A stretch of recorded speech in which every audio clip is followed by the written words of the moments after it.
Thank you, everyone. We're going to make a start. Richard was so proud of the time we've managed to claw back on his timetable, and I think we've now lost most of that, so apologies. But it's great to hear everyone talking and interacting, and actually, let's face it, days like today, that sort of networking and coordination is as important as the stuff that we're standing up here to say to you. My name's Richmond-Coggan. You've just seen me in there. I'm the guy with the side A. I'm a partner at Freeths Solicitors. You've heard our name quite a lot today as well, so I won't sort of say very much about Freeths, but very proud to be a partner there. I'm the head of the AI and data disputes team, and I do a whole range of work relating to deep tech, AI, data protection, data breaches, all of that sort of exciting, glamorous / boring, tedious stuff. I'm not going to say any more about myself. I want to just say a couple of words to introduce this session, and then I'm going to hand over to the speakers. So we've already heard today about quite a lot of core concepts. We've heard about innovation. We've heard about the future of work. We've heard about recognizing the limits of your knowledge. We've heard about new technological solutions to intractable problems. And I don't want to be all about me about this, but all of that has been building to this pinnacle. This is the moment where all of that is drawn together into a single theme, which is AI, which is, of course, as we all know, the future of everything. So all of what you've heard so far has been priming the pump for this discussion. And the good news is that AI is not scary. AI is technology. Everyone uses technology already in their businesses. This is a new technology. When COVID came along and we all had to pivot to a new way of working, that was scary. We had to do that switch overnight. Here, there's lots going on. There's lots of hype about it. But in terms of what's really happening, the reality is that most of you will not be behind the curve, even if you feel like you are. And what we wanted to do with this session is to inject a bit of optimism into the conversation about AI. We don't want to be all doom and gloom, and unusually for a lawyer, I don't want to stand up here and talk to you about all of the risks and the dangers. I want to talk about the ways in which we can, all of us, leverage AI to make our businesses a bit more effective, to enhance some of that growth that we're all talking about wanting to achieve, to collaborate better together, to embark on a future of work which is a bit more optimistic and a bit more imaginative, but without necessarily having to be scared about it. So, I'm a lawyer. That means I know just enough to ask difficult questions. But these guys, they know a lot more than I do, and so they're the ones I'm going to be asking the questions of. And we're going to start by getting them to introduce themselves.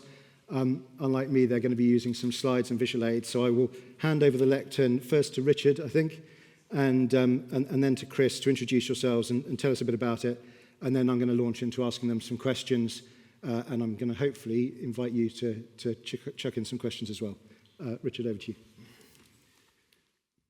Thank you very much. Can everybody hear me okay? Great, good start. So I'm Richard Boon. I'm a local boy, actually. It's really nice to be doing a speech on home turf. Blenheim was my first employer, so I'm looking at a few people I recognise in the room that have been at Blenheim clearly far too long. But yeah, it's great to be here today. So I've got 20 years of experience across marketing, working with some of the most world's recognised brands, recognised talent on screen, and also products and services that I'm sure all of you have bought from. So I have the joy of coming today to talk to you about AI and hopefully showing you how you can play around with it and have a lot of fun with it, but also talking around some of the practical takeaways from it as well, not trying to blow your mind too much about how you can apply it to our creative process, as well as also around business functions, around common with every business, so that there's hopefully a few things in here that you can take away and apply rather than blow your mind too much. But looking forward to telling you a little bit more about our creative process using AI and humans blended together. When you think of AI in video production, you probably picture this. Yeah, we don't do that. At O6, we use tech to free up our human creativity. We believe in HI plus DI. It's human intelligence plus digital intelligence. It's still our human vision. AI just speeds up the production processes. It reduces the work that goes in behind the scenes to empower and free our people. It saves us time, maximizes client budgets, and removes risk from our projects. And this voice you're hearing right now, yeah, that's AI too. AI is not the director. At O6, it's just part of the crew.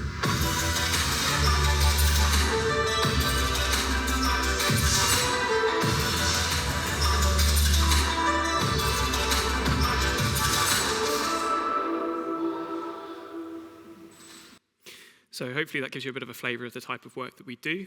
We create content, like I said, mostly to help sponsors activate within their sporting partnerships, but we also work across a number of different brands globally as well. And hopefully that gives you a bit of a flavour of the kind of things that we get up to as an agency as well. Over to Chris.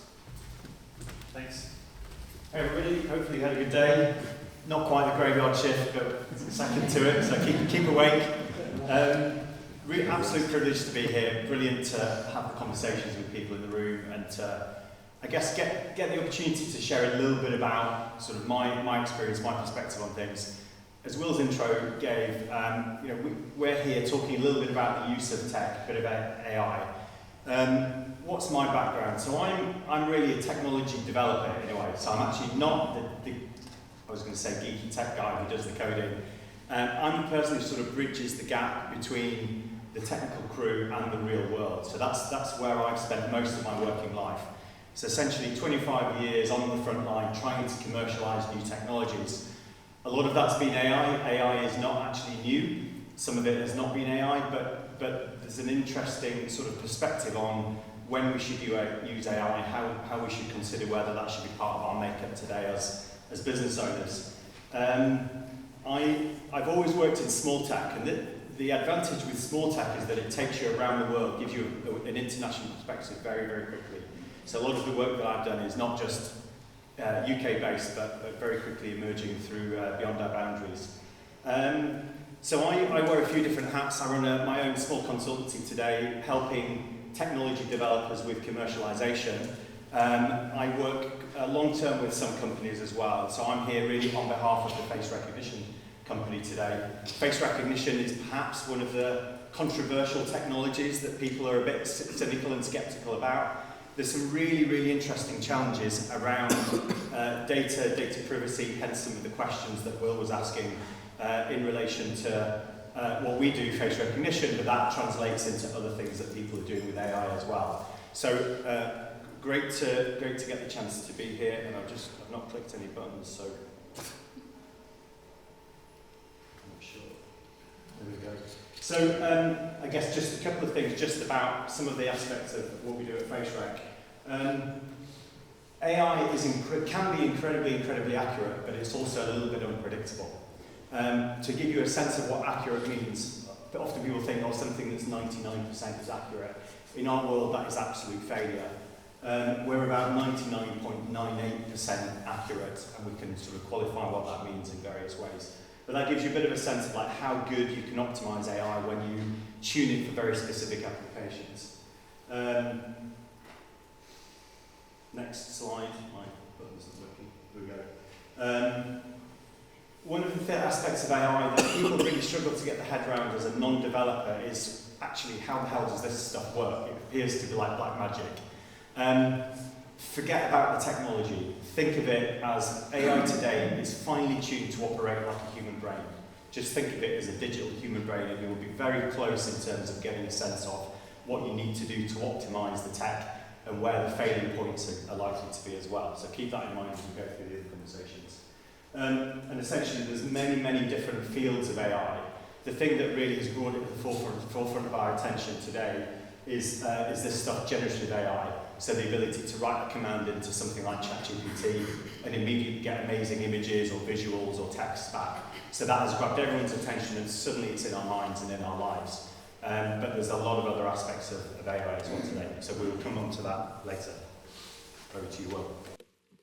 Brilliant. Thank you, Chris. And I mean, you've touched on it, so let's sort of start there. I'm going to start with some discussion about what you're thinking about when you're building this technology. Now, not all of you are going to be building tools using AI or incorporating AI, but this should equip you to have the conversations with the vendors who are offering you those tools. And so these are the sorts of things that they should have been thinking about and that you would want to sort of test before you sort of deploy or take on something. So, I mean, Chris, you're working more in this space. What do you think are some of the sort of key things that considerations that people should be thinking about if they're looking at incorporating AI into a tool?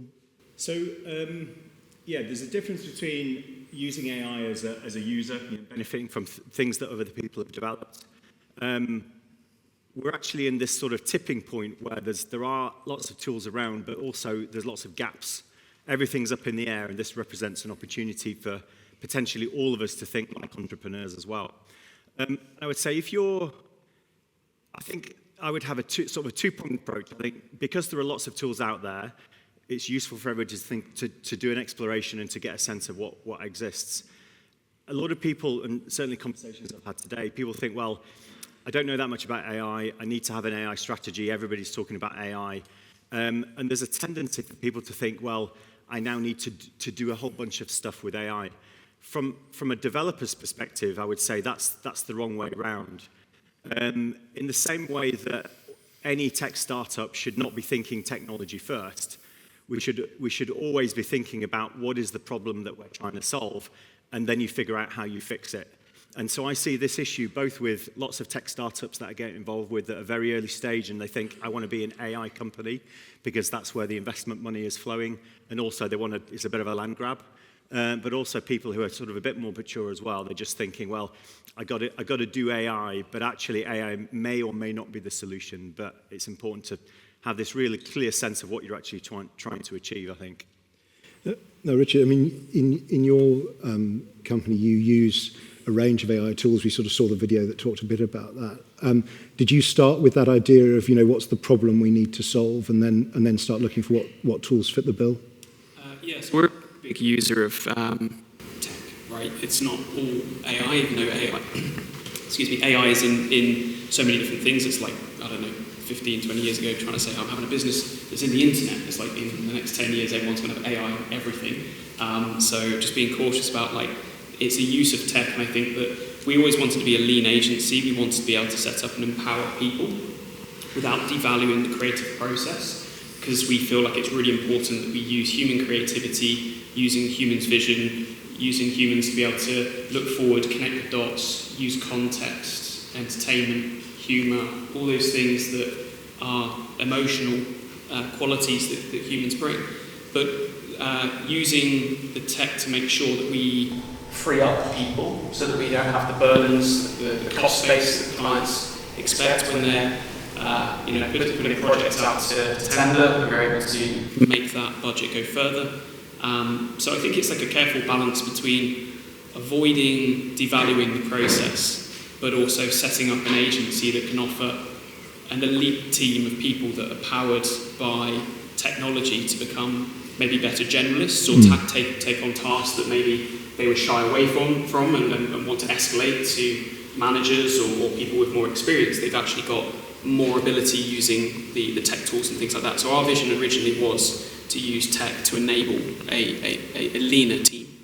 And I know we're going to sort of come on to more sort of general purpose technology, but some of that technology is highly sort of specialised as well. So what's the process like in terms of working out what's the best fit for your requirements?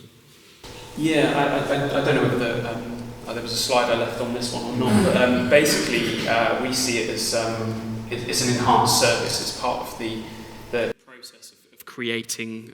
It might come up just some talking points for me, but basically we see it kind of like an enhanced service. So we don't want to ever devalue the process and see that we've used one AI tool for the entire thing. Actually, when we create our content, a huge amount of it is done by humans and then elevated by the tech tools. So for example, if we record some sound with an athlete, we may use AI to be able to clean up the audio, but we would never use AI to replicate the voice of talent, because that's I think a very difficult area when it comes to copyright, design rights, image rights. So we use specialist tools to be able to speed up the process. So we sometimes get a briefing. Can you film with an F1 superstar, in 3-4 days' time, and you have to create a script and a storyboard pretty quickly. So we will have the ideas, and then we will use AI tools to be able to create the mock-ups, because often the images don't exist, because we come up with an idea that hasn't been done before. So we use that human originality, and then we use AI tools to be able to speed up the process of building the decks, typing up some of the ideas that we've already had and padding them out slightly, because that takes time. So very specialist tools that are used during the creative process, from pre-production to post-production. Also, when you're dealing with thousands of terabytes of data, as well as also thousands of hours of footage, categorizing that footage is really important. So we use AI tools to be able to do our backups, because you can only imagine, like, if you've done a 2-hour shoot with a football team and you fly back on the plane and the hard drive ever goes missing, we do have redundancies, but we use AI tools to be able to catalogue, backup and archive a lot of our footage, so that if we need 6 months later someone says, we're doing a play on the pitch competition, can you pull some campaign footage of the goals scored by these 3 players across Man United over the last season? No comments over the last season. Then obviously we have to use tools to be able to locate that footage at speed when we've been doing hundreds of shoots a year. So yeah, specialist tools. Yeah. No, so I mean, Chris, for your part, I mean, obviously face recognition, you've already alluded to the fact it can be quite a sort of controversial tool. It's got applications in sort of quite specialised areas. The people that are buying that, presumably, a lot of them have never dabbled in that before. So what sort of level of awareness do you expect from your customers, and how do you sort of support them with that? So I guess the perception of face recognition is a bit of a two-edged sword. So everybody has now heard of it. But because of the way that it's portrayed in the media, most people have heard of it in a negative light. So I'd say the perceptions that most people have, it depends what their perspective is. Often our clients, it's problem first, right? So they have a challenge, whatever the challenge may be, and they've got an idea that maybe this thing called face recognition may be able to help them with that. So a lot of our engagement is around helping understand or helping figure out whether the ideas that they have in their mind, does that represent the reality of what we can do for them?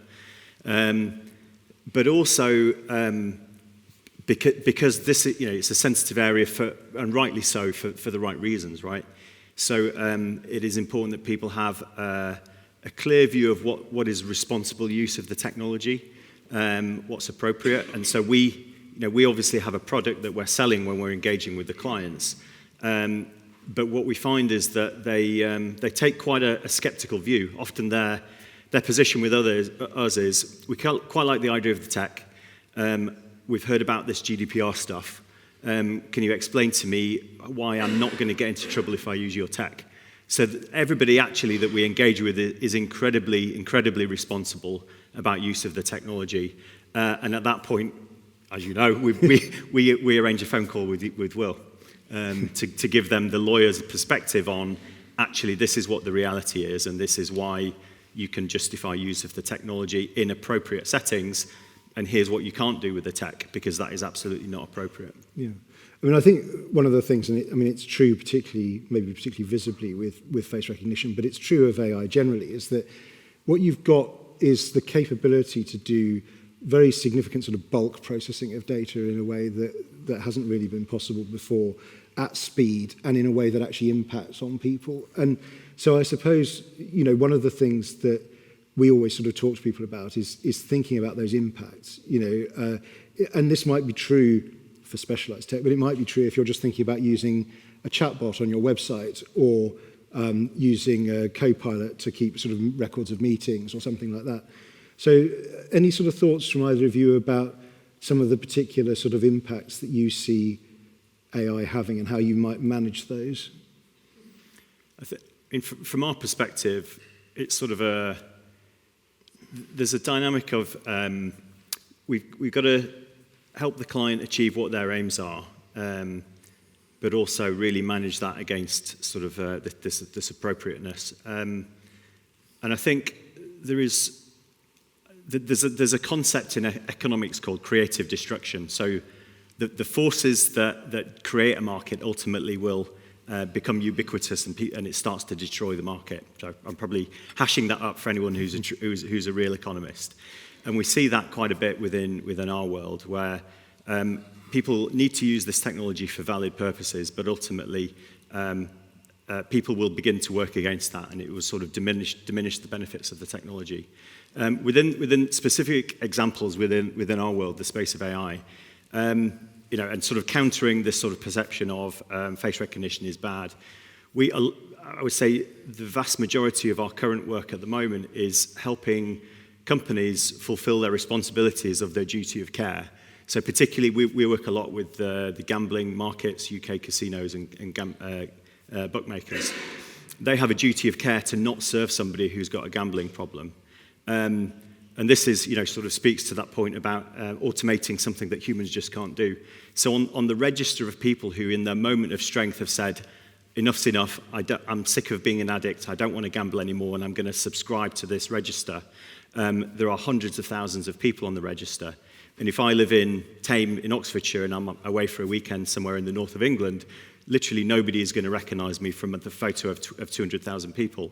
The only way that any organisation can recognise me as I walk into an unknown shop is using face recognition. And so here's an example of responsible use of the technology, and absolutely all of the providers that are doing, they're trying to fulfill their duty of care so that they don't get into bother by serving people who've got a genuine problem. So this is the sort of the dynamics of love and hate in a way of use of the tech. Richard, from your point of view, I mean, have there been concerns? I know the creative sector as a whole, I mean, there were the sort of SAG-AFTRA strikes in the US, in the last couple of years. Have there been concerns within the business about the idea of AI developing capabilities that actually put people out of work? Yes and no. I think, I don't know if anyone's sort of followed the progression of CGI within AI tools.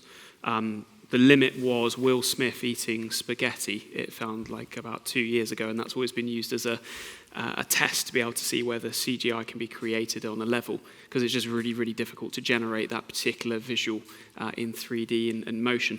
So I think there is grave concern across the industry where big brands, fizzy drink brands, I'll just say, that I recently heard saying, we've not affected anybody's jobs. We've created this whole ad in-house using AI. And I think that that's probably, bigger agencies have worked alongside that particular brand to achieve that, or maybe they've in-housed it. But I think there is a worry within the industry that, that does impact jobs. And in the very sentence that they were saying was, we're not impacting anyone's jobs. We're just using AI more internally. And it's like, actually you're destroying the wealth of independent agencies that are out there. There's more of us than the bigger agencies that are out there. So it does have some risks in that sense, but I do think that the biggest impact is the reskilling of teams and staff, and I think that it doesn't take long to work out from using ChatGPT. In the latest version, you can arm my mum to democratise legal knowledge and have a conversation with a solicitor pretty quickly. She won't be able to maybe stand by that information, but she'd be at least able to translate. And so I see AI as sort of a universal translator to help with the reskilling. But I do think that there's a lot of people that are going to find that specialist skills are going to be extremely useful, but some of the more general skills, we're going to see maybe in less demand, less use of admin and processing of documentation, large volumes of data, invoicing, those kind of things. I do think there is going to be an impact on jobs for businesses and I guess leaders that are savvy at implementing these. I think that efficiency piece is a really important one. I mean, it's quite a sort of ubiquitous phrase now, this idea that AI is not going to take jobs, but a person using AI is going to take the job of a person who's not using AI. And I think, that idea of AI plus human, which was in your video, there's definitely sort of evidence that that's an optimal combination compared to either human alone or heaven forbid, AI alone. Yeah, and I would say that, we've been in business for 2 years. I ran an agency for 18 years before that. People raise an eyebrow when they look at some of the clients that we deal with, and I think it shows that the model has the power to compete on a global level. We have probably a tenth of the size of an agency of that of the big competitors that we compete with on a global level.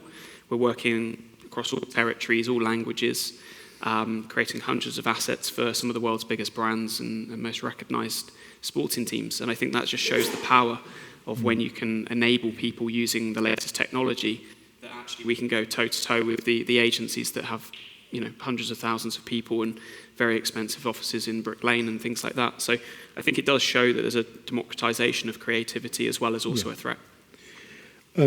Chris, one of the things that was sort of talked about this morning, Dominic from Blenheim Palace was sort of talking about this idea that in 2017, that was maybe the last time that a big organisation could be looking at their strategy for the future and not really thinking about the environmental impact. And it feels like we're at a similar sort of point now with AI. A question that I'm often sort of challenging clients with is this idea of, well, how are you going to square your use of the technology with ESG obligations, particularly the environmental impact on water and sort of energy consumption? Is that something that you get asked a lot by customers? So actually, our consumption is a lot less for a couple of reasons. So there's this hidden ESG aspect. So as an example, last night, my son was like, I'm going to get a tattoo. Okay, talking rubbish. So we've got these 2 cats. Let's generate some design images of a cat-based tattoo that my son could have. So my wife on ChatGPT generated these 3 images. And actually that's, I think, equivalent of 3 kettles of water that have been boiled, just messing around. So this is sort of the play aspect, the hidden aspect of us all getting to grips with AI. But we don't see any of that, and we're not being charged for it at the moment either. So the level of use and this consumption is immense. I think there's a couple of things that will, in my hope or my belief, will change that. So actually, all of our so we use a physical server, but that's run on premises. It's not running in the cloud. And it runs at about the same level as somebody playing Fortnite at home. So it's not massive amounts of energy use in terms of what we're consuming. And there's a lot of innovation that I see sort of outside of the face recognition stuff, but just people see that this is it's a huge growth area, but energy costs are astronomical. ESG is a real big problem. So there's a lot of research now going into highly optimized algorithms or different ways of achieving the same outcome for fractions of the energy consumption or fractions of the ESG impact. So hopefully, that's one of the areas of innovation that may make a difference. That means we can all use the tech without, having such a significant impact. I'd like to weigh in on this one as well, because I would totally agree there are some scary statistics out there. And in my previous agency, I spent 5 years trying to conquer digital carbon. It was something that I found was like a completely hidden cost to a business. No one was really reporting on the carbon footprint behind digital marketing. We would do it if we say don't print, save the world, save trees, even though it's a renewable source, but we're looking at pushing everything to digital sources where we're not accounting and sweeping it all under the rug. So I think one of the things that was quite important to us when we set up the agency was redistributing profits back to be sustainable as standard. So one of the things that my previous agency I spent a long time doing was sort of paying back society's debt of the 25 years the agency had been running. It was I took it to become a B Corp and found various ways to pay back that environmental debt. We had a rewilding project up in Scotland, which is still going. So I think there was a lot of efforts to take a mature company and look back at the debt of the technology that was being used, the in-house software developers, the clients that we work with, the marketing that we created. And with this new agency, taking into account the fact that we're using technology, we're using AI to generate images, which obviously has a high energy use, also comes with a carbon factor as well.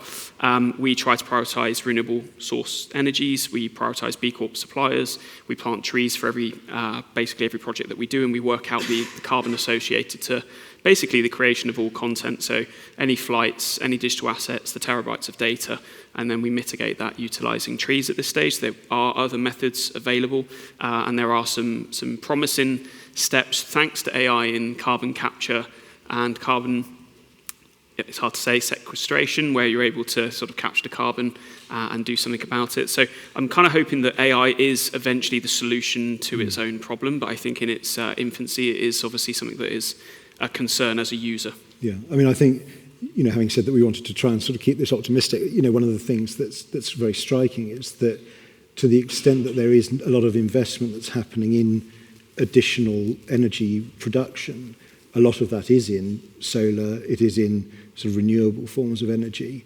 But the more concerning parts are that maybe in the US, they've slowed the rate at which they're offlining their coal-fired power stations in order to keep pace with the demand. And so, there's definitely an important point there about, being conscious about, where you're drawing your energy from and preferring sources which have that sort of renewable component.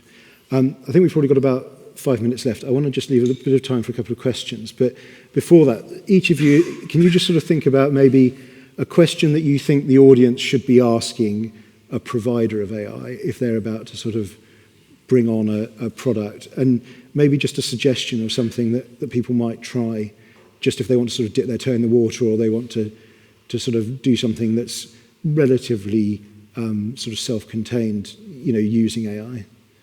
Whichever of you would like to go first. On the topic of data, maybe, I guess most people in the room will probably, their use of AI or their interaction with AI is probably going to be more as a user than as a developer. I think, ask questions about where your data is going and what the data is used for. Ultimately, most of this AI is trained on our personal data, and at some point, some other big tech companies are going to be highly leveraging that for their own value. I'd quite like, as a society, that we get a return on the investment that we're not actively making, but that comes back to benefit society rather than it just benefiting big tech. I think my question would relate to the people within the organisation. I think it's an extremely powerful tool, but having a Swiss Army knife but not using it. And I think I would be asking them, what is their training protocols? Are they going to be engaging with people? Are you going to create the space for people to be able to actually play and use these tools? Because I think that one of the things, we're fortunate that we create a bit of time and space for our team to be able to actually work with these tools, but it's easy for us to sit in this room and roll out a tool to our business and not necessarily be on the front line and understand how that's going to impact the different teams. So I think creating space and asking the provider to run a training program and create that space for people to be able to actually play with the tool is quite important, because they're the ones that are going to be using the tools, and it's only as good as the input that you put in. So, thank you. So we've got a couple of minutes left, I think. Any questions, anyone? I will say, oh yes, question there. Just on the base AI work, so there's lots of applications for that can apply to defence and security, so I'm not going to ask you questions about that, there's some obvious ones there. But to what extent does that defence and security market help to influence the kind of confidence in being able to deploy it in a more domestic setting? So what can we learn from the secret squirrel stuff that we can apply in a more practical way, either through Richard's kind of work or in that context? Good question. I would say, as a member of the public and society, I'm glad to know that the laws apply to everyone. And actually, there are cases that Will can cite better than me where the authorities got a really big slap on the wrist in the early days because they were not using the tech appropriately. Actually, that's not necessarily helped us, because people have sort of had the impression that you can't use the tech, whereas actually it was inappropriate use. So it's not necessarily informed or softened the mentality towards the tech. I would say it's probably gone the other way. We did a little bit of research about who do you trust with your data. The sort of the brands that we all recognise who may potentially use AI, face rec AI on the high street, local government, national government, the police, and actually the businesses, the high street brands came out top in terms of who people trust. And actually they've got all of our data anyway, right? We go to Tesco's and they know everything what I'm doing there. But whereas at the governmental level, there's a lot more sort of skepticism, I think, because of what you see about maybe China and other countries that are, anything goes and they have complete control. The only reason I asked is things like shoplifting. Yeah. Kind of there's actually apparently victimless crimes. Yeah. So that there's very tight controls in terms of people that the police have apprehended and whether that data could ever be used in a commercial premises. Under certain scenarios it can, but it's not just free reign. So there are organisations that really tightly control that data so that the big businesses could benefit from that. But it's definitely not kind of a land grab of anything goes. Thank you. That's time. The only other point I wanted to very quickly flag was in the Slido questionnaires, a lot of you said, we don't know anything about the regulatory position. Good news, there is no regulatory position. At the moment, the UK government is taking a very hands-off approach. Stimulate growth, stimulate innovation, light touch regulation. One day that's going to change, probably after something catastrophically bad has happened. So be responsible, but actually you're operating in an environment where there isn't an awful lot of sort of regulatory stuff to try and navigate in doing it. With that, I'm going to let you get on to the next session, but please give a big hand to Chris and to Richard. Thank you for their contribution.